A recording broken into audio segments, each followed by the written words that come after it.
नमस्कार, मैं हूं कुमार गजेंद्र। जनपद ऑन द स्पॉट में आपका स्वागत है।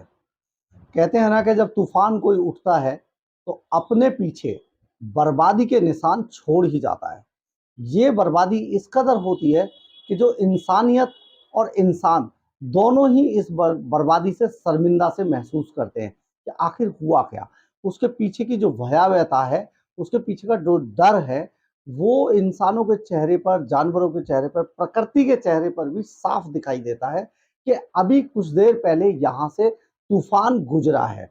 31 तारीख और 31 जुलाई और 1 अगस्त को भी हरियाणा के नूह में जिस तरीके का तूफान उठा और तूफान जिस तरीके से तूफान ने इस पूरे इलाके ही नहीं, हरियाणा और पूरे देश के अंदर खलबली मचा दी, ये सचमुच बहुत ही भयानक थी।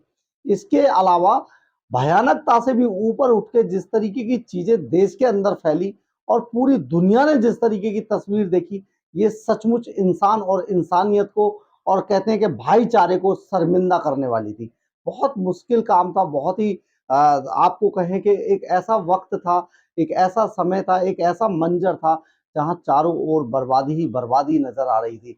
इंसान इंसान को मार रहा था, इंसान इंसान को लूट रहा था और इंसान इंसानों की ही जान का दुश्मन बना हुआ था। बेहद शर्मिंदा करने वाला ये पूरा मंजर था, पूरा वाकया था। लेकिन क्या कहें, क्योंकि एक समय ऐसा आता है जिसको रोका नहीं जा सकता, जो रोके नहीं रुकता है और इस तरीके की जो आग होती है, दंगों की आग लगातार बढ़ती चली जाती है।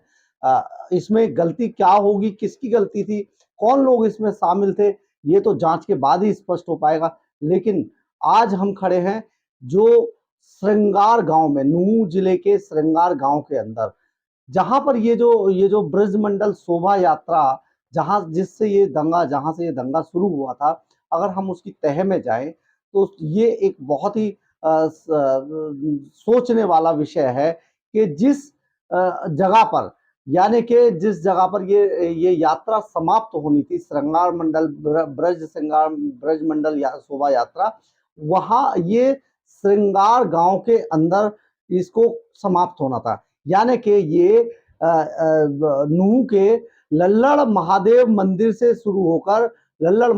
शुरू होकर ये यात्रा करीब 25 से 30 किलोमीटर का रूट तय करके श्रृंगार मंदिर में जो महादेव का मंदिर है, वहां पर ये शोभा यात्रा समाप्त होनी थी। और ये जो गांव है, इसकी स्थिति आप देखिए, यहाँ पर करीब 90% मुस्लिम आबादी है, 10% हिंदू लोग हैं। और यहाँ पर बताया जाता है, जैसा कि गांव वालों से मिलकर हमें पता चला, ये गांव काफी शांत शांत प्रवृत्ति का। यहाँ पर ज्यादा लोग, जो यहाँ के इस गांव के जो ज्यादातर लोग हैं, वो दिल्ली, उसके आसपास एनसीआर और दूसरी जगहों पर कामकाज के लिए बाहर ही ज्यादातर रहते हैं, क्योंकि ये एनसीआर में सारा सारा आता है। तो जो लोग यहाँ से काम के लिए जाते हैं, वो 1-2 दिन में घर भी वापस आते हैं या एक एक हफ्ते में आते हैं, ऐसा उनका सिस्टम बना हुआ है। लेकिन जिस तरीके से ये पूरा दंगा शुरू हुआ, ये एक बताया ये जाता है, गांव के लोग जिस तरीके से बताते हैं कि पूरा गांव ये खाली नजर आ रहा है फिलहाल। इस गांव में ज्यादातर लोग या तो भाग चुके हैं पुलिस के डर से, या कि वो छिप गए हैं, या हैं ही नहीं। और जो लोग थे, उनको, ये जो महिलाएं हैं, ये बताती हैं यहाँ पर कि रात को 3 से 5 बजे के बीच में जो है पुलिस की रेड पड़ी और कई सारे लोगों को उठाकर पुलिस ले गई। रेड भी इस तरीके से पड़ी कि पुलिस पर ये कई तरीके के आरोप भी लगाते हैं। हालांकि पुलिस कार्रवाई पर आरोप लगते रहते हैं, इस ये भी एक विषय हो सकता है। लेकिन बात यह है कि जब दंगा हुआ है तो पुलिस को कार्रवाई तो करनी है। तो ये 3 से 5 बजे के बीच में बहुत सारे घरों पर ये रेड पड़ी। महिलाओं का आरोप है कि पुलिसकर्मी जो थे जेंट्स ही थे, कोई महिला नहीं थी, और घरों में घुस गए लोग और वहां से वो सांकल कुंडी तोड़कर, और वहां से कई युवकों को वो उठाकर पुलिस अपने साथ ले गई। हालांकि पुलिस के अधिकारियों से जब हम इस विषय पर बात करते हैं, तो उनका भी बहुत स्पष्ट कहना है कि जो लोग, क्योंकि ये इस गांव के बाहर और मार्केट के अंदर, शोरूमों पे, गली मोहल्लों में भी कई जगह पर सीसीटीवी कैमरे लगे हुए हैं और पुलिस ने उन सभी कैमरों के फुटेज लिए हैं।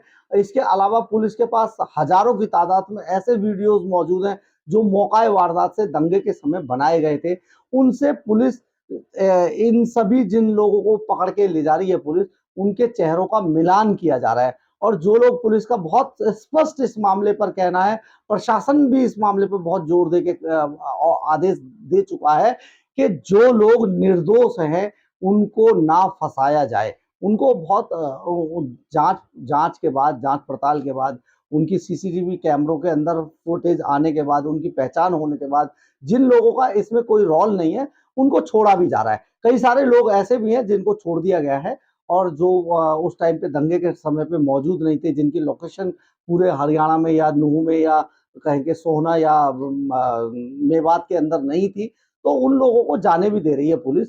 तो ये ऐसी कोई बात नहीं है, जांच के लिए तो ले जाना ही पड़ेगा। ये तो मसला एक अलग है। लेकिन हम आपको ये बताते हैं, ये असल में जो गांव वाले को अनुसार कि ये असल में बात, पूरी वारदात शुरू कैसे हुई। जिस तरीके से बताया जा रहा है, गांव वाले पूरी कहानी बताते हैं, उसके अनुसार ये जो है ब्रजमंडल शोभा यात्रा वाले दिन अचानक एक खबर सभी गांवों में फैल गई। एक अफवाह जो थी वो ये फैली कि कुछ लोगों ने, और उसमें बहुत स्पष्ट कहा गया था कि उस अफवाह के अंदर ये कहा जा रहा था कि कुछ लोगों ने एक महिला और एक बुजुर्ग पर हमला कर दिया है। ये वारदात थी होडल के अंदर। ये होडल में, ये अफवाह के अंदर ये चला कि होडल के अंदर एक महिला का पैर तोड़ दिया है। जो जुलूस में लोग शामिल थे या उन लोगों ने पैर तोड़ दिया और बुजुर्ग के साथ मारपीट की है। श्रृंगार गांव के अंदर भी इस तरीके की अफवाह अभी तक चल रही है, लोग अभी तक इसी अफवाह को बताते हैं। इसके बाद हुजूम काफी युवकों के, युवाओं के इकट्ठे होने शुरू हो गए और देखते ही देखते दंगा शुरू हो गया। ये दंगा होडल से शुरू हुआ था। दरअसल सुनने में आ रहा है कि सबसे पहले होडल के अंदर होना शुरू हुआ था और होडल से बढ़ते बढ़ते ये चिंगारी आसपास के सभी गांव के अंदर फैल गई। और इन गांवों में जैसे श्रृंगार, नंगड़ा, बिछोड़, इन गांवों के अंदर भी लोगों को मारा पीटे जाने लगा। लेकिन एक बड़ी बड़ी जो सबसे सोचने वाला विषय है, सोचने वाली बात है कि गांव के लोग ये बताते हैं, जिन भी लोगों से हमारी बात हुई वो सभी ये बता रहे हैं कि वो ज्यादातर लोगों को नहीं पहचानते थे। यानी कि जो लोग दंगे में शामिल थे उनको वो नहीं पहचानते। तो फिर आखिर ये दंगाई कहाँ से आए, कहाँ से इकट्ठा हुए। हालांकि इंटेलिजेंस भी एक इस पर मैटर है कि इंटेलिजेंस ने वक्त रहते क्यों नहीं कार्रवाई की। जबकि इसमें जो है मोनू मानेसर का वीडियो कई दिन पहले चल रहा था, जो कि 2 युवकों की हत्या के मामले में हरियाणा से वांटेड बताया जाता है। इसके अलावा एक और है बजरंगी नाम का, उसका भी काफी चर्चा में रहा सारी चीजें। लेकिन ये सब चीजें दरकिनार करते हुए जिस तरीके की चीजें फैली, उसमें इंटेलिजेंस का भी बड़ा हाथ था, क्योंकि वक्त रहते अगर चीजों को संभाल लिया जाता तो शायद इस तरीके की इतनी घटना नहीं बढ़ती।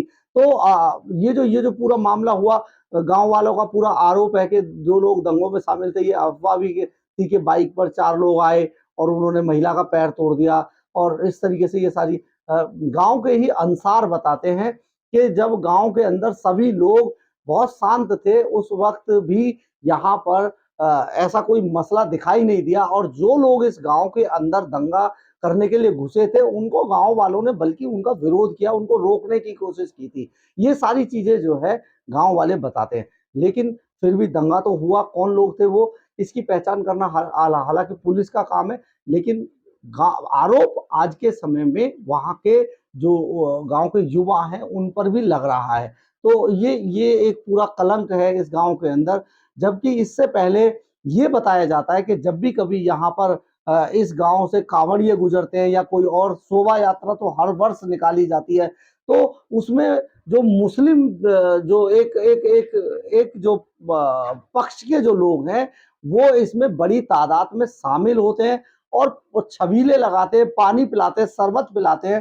तो फिर आखिर ये शरबत किस तरीके से जहर बन के इस बार सामने आया कि पूरा पूरा नूंह जिला जल उठा। हरियाणा के कई काफी दूर तक इसकी चिंगारी गई और खास तौर पे मेवात जो काफी बदनाम इलाका है वहाँ पर काफ़ी कुछ लूट-पाट और काफ़ी कुछ हुआ। हालाँकि ज़्यादातर लोगों का ये भी कहना है कि जो इस दंगे में शामिल जो लोग थे, वो ज़्यादातर लोग मेवात से आए थे और उन्होंने आकर गाँव के अंदर जिस तरीके के हालात पैदा किए, जिस तरीके का दंगा किया, वो बहुत ही शर्मसार था, शर्मनाक था और गाँव वाले बल्कि इन दंगाइयों का विरोध कर रहे थे, ना कि दंगाइयों के साथ थे। हालाँकि वो ये भी बताते हैं कि कुछ लोग जो भी शामिल होंगे गाँव के, उनको पकड़ा जाना ज़रूर है, उनके पक्ष में गाँव बिल्कुल भी नहीं है और गाँव वालों ने बहुत स्पष्ट कर दिया है कि अगर किसी की भी पहचान होती है सीसीटीवी में उसका मामला सामने आता है कि वो है या दंगों में किसी भी रूप में परोक्ष या प्रत्यक्ष में अगर वो शामिल होता है, तो उसको सज़ा ज़रूर मिलनी चाहिए ताकि देश के अंदर, जिले के अंदर, हरियाणा के अंदर शांति बहाल हो सके। अगर आपको मेरा वीडियो अच्छा लगा हो, तो आप इसको लाइक और सब्सक्राइब ज़रूर करें। जय हिंद, जय भारत।